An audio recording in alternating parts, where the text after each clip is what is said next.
Gold, trusted gold buyers. మీరు తాకట్టు పెట్టిన బంగారాన్ని విడిపించి ఈ రోజు ఉన్న మార్కెట్ ధరకు కొనబడను. Hello viewers, welcome to iDream media. విశాఖపట్నంలో మరో సంచలనాత్మకమైనటువంటి యువతి హత్య కేసు. హత్య, ఆత్మహత్య, లేదంటే ఇంకా ఇతరత్ర కారణాలు ఏమైనా ఉన్నాయి? సో నిన్నటి నుండి కూడా ఈ వార్త అయితే మాత్రం ఒక పెను సంచలనంగా మారిందని చెప్పుకోవచ్చు. శాంతి కుమారి అనే యువతి ఇంట్లో బర్త్డే పార్టీకి వెళ్ళి వస్తానంటూ హనుమంతవాక దగ్గర ఉన్నటువంటి బీ2 అనే హోటల్లో విగత జీవిగా పడి ఉంది. అసలు ఎప్పుడు ఇది జరిగింది, ఎవరు చేశారు? నిజంగా అందరూ అంటున్నట్టుగానే శాంతి కుమారి అనే యువతి హత్య చేసిందా? అసలు అందరూ ఫ్రెండ్స్ బర్త్డే పార్టీకి వెళ్ళిన తర్వాత ఇక్కడికి రావడానికి గల కారణం ఏంటి? అసలు ఇక్కడ జరిగిన తతంగం ఏంటి? సో అనేక విషయాలు కూడా మనతో మాట్లాడేందుకు హోటల్ సంబంధించిన నిర్వాహకులు అదేవిధంగా సిబ్బంది కూడా ఉన్నారు. ఒకసారి మాట్లాడదాం. ప్రస్తుతం మనమైతే ఉన్నాం ఎక్కడైతే ఇన్సిడెంట్ జరిగిందో ఆ రూమ్ లో అయినటువంటి నెంబర్ 118, అదే విధంగా పక్క రూమ్ అయినటువంటి 119. అసలు ఈ రెండు రూమ్లు ఎవరు తీసుకున్నారు, ఎందుకు తీసుకున్నారు, అసలు ఇన్సిడెంట్ జరిగినప్పుడు అసలు ఈ హోటల్ కి సంబంధించిన సిబ్బంది గాని నిర్వాహకులు గాని అసలు ఏం గమనించారు, అసలు నేను ఇక్కడ జరిగిన విషయం గురించి కూడా అడిగి తెలుసుకుందాం. సార్, అసలు నిన్న వీళ్ళు ఎన్ని గంటలకు వచ్చారు? ఈ శాంతి కుమారి హత్య కేసు అనేది హత్య, ఆత్మహత్య అసలు అంటే ఎలా చూడాలో కూడా తెలియటం లేదు. నిన్న ఎన్ని గంటలకు వచ్చారు, అసలు ఏమని మీ దగ్గర అడిగి రూమ్ తీసుకున్నారు? నిన్న కాదు మేడం, ట్యూస్డే నైట్ 9:30కి ముగ్గురు అబ్బాయిలు వచ్చారు అన్నమాట. సో ఏదైతే ముగ్గురు అబ్బాయిలు వచ్చారో వాళ్ళకి ఏంటంటే ఐడి కార్డ్స్ అన్ని తీసుకొని రూమ్ అన్నది మేము అలాట్మెంట్ చేసాం. వాళ్ళ దాంట్లోని డ్రింకింగ్ కి అన్నమాట.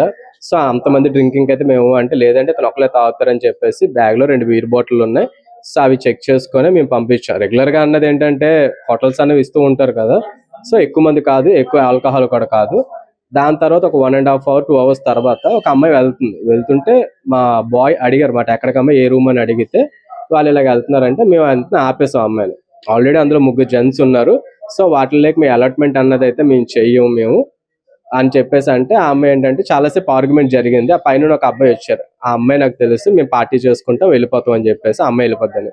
సో మేము అలాగ అలౌ చేయలేదు. ఎప్పుడైతే అలౌ చేయలేదో చాలా ఆర్గ్యుమెంట్ అయ్యాక వాళ్ళు ఏంటంటే అమ్మాయి నా ఐడి కార్డు ఇస్తాను, రూమ్ నా పేరు మీద బుక్ చేసి అలాట్మెంట్ చేయండి, నేను మా ఫ్రెండ్ ఉంటాం, మీకు పార్టీ చేసుకుని వాళ్ళు అందులో ఉంటారని చెప్పేసి అన్నారు అన్నమాట. సో ఇప్పుడు చనిపోయిన అమ్మాయి పేరు ఎగ్జాక్ట్ గా మనకి ఏంటంటే అమ్మాయికి వేరే రూమ్ అనేది అలర్ట్ చేస్తాం. ID card, age, ID card xerox కూడా తీసుకున్నాం అన్నమాట. అమ్మాయి నిన్న స్టేషన్ కి ఇవ్వడం కూడా జరిగింది అవన్నీ. సో ఎలిమెంట్ తీసుకొని జరిగాక తర్వాత మేము మాకు ఏ డిస్టర్బెన్సెస్ ఏమీ అనిపించలేదు. మేము 2 వరకు ఉంటాం అన్నమాట. ఇక్కడ బాయ్ రిసెప్షన్ ఎవరైతే వర్క్ చేస్తున్నారో వాళ్ళు 2 వరకు తెలుగేసే ఉంటారు. పడుకునేటప్పుడు ఏంటంటే మొత్తం అన్ని ఒకసారి చెక్ చేసుకుని ఎక్కడైనా ఏమైనా డిస్టర్బెన్సెస్ ఉన్నాయా లేదా చెక్ చేసుకొని 2:30కి వాళ్ళు పడుకున్నారు. మేము ఎంట్రన్స్ లోనే పడుకుంటాం. సో వీళ్ళేంటంటే మిగిలిన వాళ్ళు ఏంటంటే లిఫ్ట్ ద్వారా మొత్తం అంతా అలాట్మెంట్ అనేది పైకి వస్తారు బ్యాక్ గేట్ నుంచి. అసలు మీ దగ్గర రూమ్ తీసుకుంది ఎంతమంది, కానీ ఇందులో ఉన్నది ఎంతమంది? మా దగ్గర రూమ్ తీసుకుంది 3 అబ్బాయిలు, ఇంకొక అమ్మాయికి ఒక అమ్మాయికి ఇష్యూ అన్నమాట.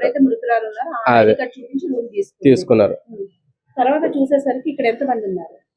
తర్వాత మాకైతే మార్నింగ్ అయితే చూసేసరికి ఎవరు అన్నది లేదు, అసలు ఎవరు. సో ఎవరు లేరు.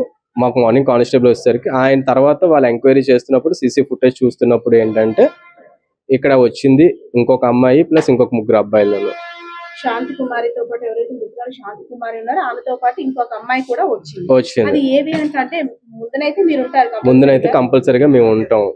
వాళ్ళు లిఫ్ట్ ద్వారా బ్యాక్ సైడ్ నుంచి వచ్చారు, అన్అఫీషియల్ గా వచ్చారు. సో సార్, అంటే నిన్న ఇక్కడ ఒక అమ్మాయి 3 అబ్బాయిలు తీసుకున్నారు, కానీ అక్కడ మీ దగ్గర ఆర్గ్యుమెంట్ కూడా జరిగింది. కానీ ఇక్కడ ఏం జరుగుతుందని మధ్యలో మీరు ఎవరైనా గమనించారా? మేము 2 o'clock 2:30కి వచ్చి మేము ఆల్రెడీ చెక్ చేసుకుంటాం. పడుకునేటప్పుడు ఎవరి రూమ్ ఎవరి ఫ్లోర్ చెక్ చేసుకుంటాం. సో అప్పుడు ఏ డిస్టర్బెన్స్ అన్నది ఎవరు లేరు, బయట కూడా ఎవరు లేరు అసలు. సరే అయితే ఎవరు మట్టుకు వాళ్ళు పడుకొని ఉంటారు కదా అని చెప్పేసి మేము మా మట్టుకు మేము వెళ్ళి పడుకుంటాం. అలాగని చెప్పి అందరికి రూమ్ కి చూడలేం కదా, వాళ్ళకి అప్పటికే 1:30 2 అవుతుంది, డిస్టర్బెన్స్ చేయలేం కదా తలుపు కొట్టేసి. సో అందుకని మేము ఏం చూడలేము కదా. కానిస్టేబుల్ అంటే పోలీస్ డిపార్ట్మెంట్ వచ్చి చూసిన తర్వాత అసలు ఇక్కడ పరిస్థితి ఏ విధంగా ఉంది? వాళ్ళు వచ్చి చూసేసరికి ఏంటంటే రూమ్ అంటే చంద్రవిందరగా బీర్ బాటిల్స్ అవి ఉన్నాయన్నమాట. సో ఆ మిగిలిన బీర్ బాటిల్స్ కూడా వాళ్ళు ఎలా తెచ్చుకున్నారు అన్నదని వాళ్ళకే తెలియాలి. వాళ్ళు ఏంటంటే తెచ్చుకున్నారు, ఎవరెవరు తాగారు అన్నది సో ఏంటంటే వాళ్ళకే తెలియాలి అవన్నీ. సో అమ్మాయి అంటే ఎవరైతే మృతురాలు శాంతి కుమారి ఉందో తన పరిస్థితి వెళ్ళేటప్పుడు ఎలా ఉంది? మాకు వెళ్ళేటప్పుడు గానీ ఏంటి అన్నదని మాకైతే ఏమీ తెలియదు. వాళ్ళు బ్యాక్ సైడ్ గేట్ నుంచి ఆ అమ్మాయిని తీసుకొని వెళ్ళిపోయారు. బ్యాక్ సైడ్ సీసీ కెమెరా ఉంది, సీసీ ఫుటేజ్ ఉంది. ఆ సీసీ ఫుటేజ్ ఉంటే దాని ద్వారా మనకు తెలిసింది. మా దాంట్లో ప్రతి ఫ్లోర్ కి ప్రతి దానికి సీసీ ఫుటేజ్ అనేది ఉంటుంది అన్నమాట. ప్రతిదీ సెక్యూరిటీ అంటాను. సో వాళ్ళు బ్యాక్ గేట్ నుంచి తీసుకెళ్ళడం వల్ల మాకు తెలుస్తుంది అన్నమాట. బ్యాక్ గేట్ నుంచి తీసుకొని వెళ్ళారు ఇలాగని చెప్పేసి. వీళ్ళు వచ్చేటప్పుడు వీళ్ళ పరిస్థితి ఎలా ఉంది? వచ్చినప్పుడే ఆల్రెడీ డ్రింక్ చేశారు? డ్రింకింగ్ ఏం చేసేలేదు, అంతా బాగానే ఉన్నారు. వచ్చి నార్మల్ గా మాట్లాడారు. నైట్ తర్వాత అమ్మాయి వచ్చి రూమ్ తీసుకున్నప్పుడు కూడా డ్రింక్ ఏం చేయలేదు, బాగానే మాట్లాడారు. అబ్బాయిలంతా కూడా ఈ రూమ్, అమ్మాయికి ఆ రూమ్ అలాట్మెంట్ చేశారు. ఎవరైతే మృతురాలు అమ్మాయికి రూమ్, అబ్బాయికి ఆ రూమ్. అమ్మాయికి 118 అలాట్మెంట్ చేశారు, అబ్బాయి ఓకే. ఇందులో చూసుకున్నట్టయితే బర్త్డే పార్టీ కోసం వచ్చినటువంటి కొంతమంది యువకులు, అదే విధంగా మృతురాలు శాంతి కుమారి, వీళ్ళంతా కలిసి ఒక ఫ్రెండ్ బర్త్డే పార్టీ కోసం వచ్చారు. వచ్చిన తర్వాత వీళ్ళంతా కలిపి ఒక దగ్గరే రూమ్ తీసుకోవాలనే ఆలోచనతో ఇక్కడ ఎవరైతే సిబ్బంది ఉన్నారో వాళ్ళతో వాక్ వివాదం కూడా జరిగింది. 118 ని అమ్మాయికి అలాట్మెంట్ చేశారు, 119 ని అబ్బాయిలకి అలాట్మెంట్ చేశారు. ఈ అబ్బాయిలు కూడా వచ్చేటప్పుడు ఫుల్ గా ప్యాక్ ఆఫ్ అంటే ఫుల్ ప్యాకేజ్ తోటి కావాలి, డ్రింక్ చేద్దాం అనే ఆలోచన తోటి, లేదు ఇంక ఇతరత్ర ఆలోచన ఏదైనా కావచ్చు. మనం చూడొచ్చు బీర్ బాటిల్స్ అన్ని కూడా ఇక్కడ ఉన్నాయి. ఇవే కాకుండా వాళ్ళు బ్యాగ్ లోను కూడా ఇంకా తీసుకొచ్చి ఉంచుకున్నారు. అంటే ఫస్ట్ వచ్చింది ముగ్గురు అనే చెప్పారు, కానీ తరువాత మరికొంతమంది కూడా యాడ్ అయ్యారు. అసలు వాళ్ళు ఎలా అన్అఫిషియల్ గా వచ్చారనేది కూడా ఇక్కడ హోటల్ సిబ్బంది కూడా ఒక క్వశ్చన్ మార్క్ లాగా అయితే కనిపిస్తుంది. ఎందుకంటే మా ముందుకు వచ్చి ఐడి ప్రూఫ్స్ చూపించి కొంతమంది మాత్రమే తీసుకున్నారు, కానీ ఇక్కడికి వచ్చి చూసేసరికి అది కాకుండా ఎవరైతే మృతురాలు శాంతి కుమారి ఉన్నారో ఆమె ఒక్క అమ్మాయి మాత్రమే రూమ్ తీసుకుంది.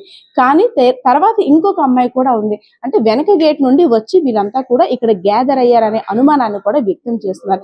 అసలు ఎందుకు ఈ హోటల్ కి వచ్చిన తర్వాత ఇక్కడ శాంతి కుమారికి అదే విధంగా ఆ వచ్చిన ఫ్రెండ్స్ కి గొడవ అయ్యిందా, శాంతి కుమారి ఆత్మహత్య చేసుకున్నట్లు అనుమానం వ్యక్తం చేస్తున్నారు. అదే విధంగా పేరెంట్స్ అయితే మాత్రం మా అమ్మాయిని కొట్టి చంపేశారు అనేసని పేరెంట్స్ ఆరోపిస్తున్నారు. ఇందులో ఏది వాస్తవం? ఎందుకంటే శాంతి కుమార్కి ఇన్ కేస్ ఒకవేళ హెల్త్ బాగోపోయినా ఏదైనా అఫీషియల్ గా డైరెక్ట్ గా ఫ్రంట్ గేట్ నుండే తీసుకువెళ్ళుంటే హోటల్ సిబ్బంది కానీ ఇంకాస్త ఒక ఈ కేసుకు సంబంధించి వాళ్ళు నేరం చేయట్లేదేమో, నిజంగా హెల్త్ బాగాలేదేమో, నిజంగా ఫిట్స్ వచ్చిందేమో అనే కోణంలో కూడా ఆలోచించి ఉండేవారు. కానీ అనఫిషియల్ గా వెనకనున్న గేట్ ద్వారా ఎవరైతే శాంతి కుమార్ ఉన్నారో శాంతి కుమార్ని తరలించి ఒక హాస్పిటల్లో జాయిన్ చేసిన తర్వాత వాళ్ళ పేరెంట్స్ కి మీ అమ్మాయికి ఒంట్లో బాగాలేదు, జాయిన్ చేసాం, ఫిట్స్ వచ్చింది, సో అందుకోసం హాస్పిటల్లో ఎమర్జెన్సీకి అడ్మిట్ చేసామని చెప్తే వాళ్ళ పేరెంట్స్ వచ్చి చూసిన తర్వాత పిల్ల ఒంటి మీద ఎవరైతే మృతురాలు శాంతి కుమార్ ఉన్నారో ఒంటి నిండా కూడా గాయాలు, సో మెడ మీద కూడా గట్టిగా బ్లడ్ మార్క్స్ అవన్నీ ఉన్నాయి. సో ఇదైతే మాత్రం మా అమ్మాయి ఆత్మహత్య చేసుకున్నంత పిరికిదైతే కాదు, అదే కాకుండా ఫిట్స్ వచ్చైతే మాత్రం చనిపోలేదు, కావాలనే వీళ్ళంతా కూడా ఈ పార్టీలో ఏదో ఘర్షణ వాతావరణం నెలకొంది, వాళ్ళే చంపేసి ఉంటారని కూడా ఆరోపిస్తున్నారు. సో ఇదే కేసు సంబంధించి ఇంకా మరికొన్ని డీటెయిల్స్ కూడా తెలియాల్సి ఉంది.